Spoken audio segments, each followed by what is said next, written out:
Hi everyone.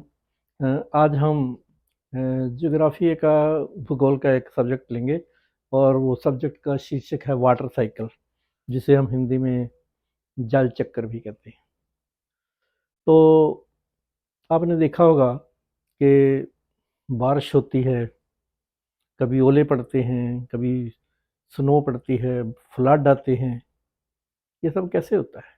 कहाँ से आता है इतना पानी? तो ये सब इसी वाटर साइकिल की मदद से होता है। इसी वाटर साइकिल के कारण ही होता है।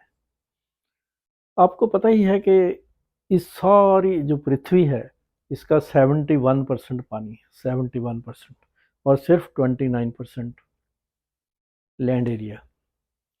तो उस 71 में भी 97% खारा पानी है, साल्टी वाटर। उसको पानी को हम ना अपने खेतों में यूज़ कर सकते हैं, ना कहीं और यूज़ कर सकते हैं, ना पी सकते हैं। तो सिर्फ 3% मीठा पानी है जो हमारे खेतों में, घरों में, पीने के, नहाने के, फसलों के काम आता है।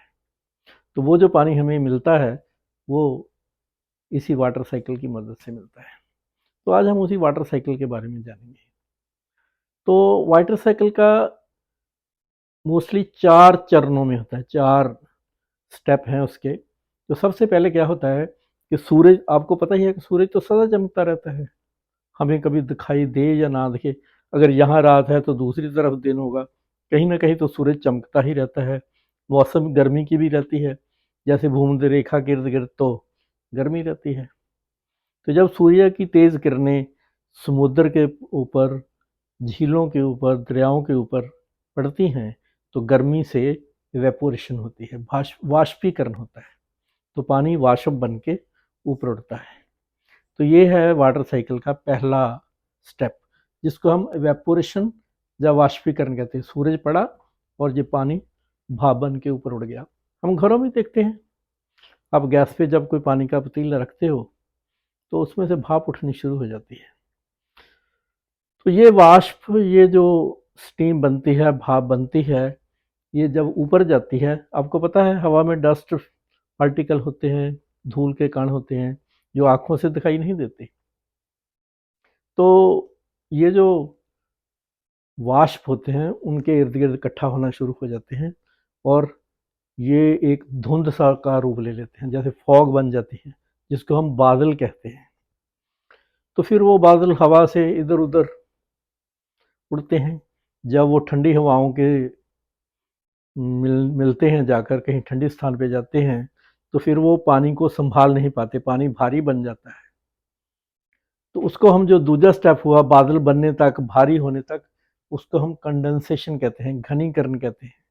जो वाष्प हैं वो एक जगह पर बादलों के रूप में इकट्ठे हो गए। तो तीसरा स्टेप होता है इसका, उसका वर्षण, उसका गिरना।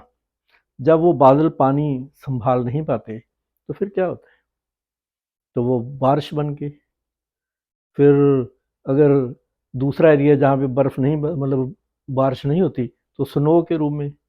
कई बार क्या होता है कि बहुत ठंडी हो जाती है हवा, बहुत ठंडी हवा से वो जब मिलते हैं तो वो जम जाती हैं बूंदें, तो वो ओलों के रूप में हीलिंग होती है, जिसे पंजाबी में हम गड़े कहते हैं। उससे कितनी फसलों का नुकसान हो जाता है। बारिश होने से फिर क्या होता है, दरियाओं में पानी आ जाता है, फ्लड आ जाता है।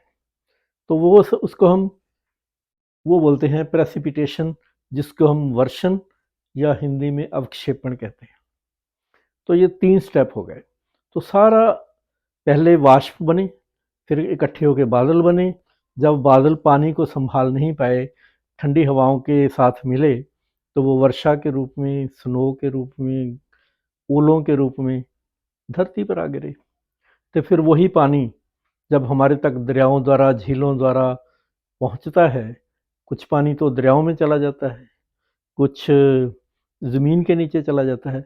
उसी पानी को हम अपनी खेती के लिए, पीने के लिए, नहाने धोने के लिए यूज़ करते हैं। तो फिर उनमें से क्या होता है, कुछ पानी तो फिर पहले स्टेप में ही वाष्प बन के उड़ जाता है। कुछ दरियाओं का पानी जो हम यूज़ कर लेते हैं, फिर भी जो बच जाता है, फिर वो वापस समुद्र में चला जाता है। तो ये होता है चौथा स्टेप, जहाँ पानी का यूज़ होता है और संग्रह होता है, जिसको हम कलेक्शन में लेते हैं, भंडारण करते हैं, ज़मीन में चला जाए तो क्या होगा? तो ये है मेन 4 स्टेप। अगर इनको सिंपल से शब्दों में याद करें या समझें, तो वाष्प बना, बादल बने, फिर वर्षा हुई, ओले पड़े, स्नो पड़ी, तो फिर जब हमारे पास आया तो उसमें से कुछ हमने यूज़ किया, कुछ वापस समुद्र में चला गया। ज़मीन के जब बारिश होती है तो ज़मीन के नीचे बढ़ जाता है। दरियाओं में पानी रहता है तो हम अपने खेतों को पानी देते रहते हैं, नहरें निकालते हैं, बिजली पैदा करते हैं। तो सही मायने में ये वाटर साइकिल नहीं, हमारा लाइफ साइकिल है। अगर ये वाटर साइकिल नहीं होता, पानी का ये चक्कर नहीं चलता कुदरत में इस तरह सूरज की कृपा से, तो इसीलिए तो सूरज को भगवान मानते हैं। ये सब सूरज की कृपा से होता है और इसी से हमारा जीवन चलता है। तो बस ये है वाटर साइकिल। तो अगर आपको ये वाटर साइकिल समझ में आ गया, थोड़ा बहुत भी इसको अपनी पुस्तक में पढ़ना, ध्यान से पढ़ना, तो समझ आ जाएगा। तो मेन इसके 4 स्टेप एक बार फिर दोहरा लीजिए। पहला होता है वाष्पीकरण, जब भाप बन के उठता। फिर कंडेंसेशन या घनीकरण, जब वो इकट्ठा होकर धूल कणों के साथ बादल का रूप ले लेते हैं। फिर होता है प्रेसिपिटेशन, जब वो बादल वर्षा के रूप में, स्नो के रूप में, ओलों के रूप में नीचे गिरते हैं। और फिर होता है कलेक्शन, वो पानी ज़मीन के नीचे इकट्ठा हो जाता है, दरियाओं में इकट्ठा हो जाता है, बांध बना के रोक लिया जाता है, तो जिसको हम फिर नहरों द्वारा ज़मीन के पानी को पंप द्वारा बाहर निकालते हैं, हम अपने खेतों में यूज़ करते हैं। तो ये है इसके वाटर साइकिल के मेन स्टेप। अगर आपको ये समझ आ गया तो इस वीडियो को लाइक करना, शेयर करना और सब्सक्राइब करना। हम फिर कोई अगली वीडियो बनाएंगे तो आप तक पहुंच जाएगी। ओके।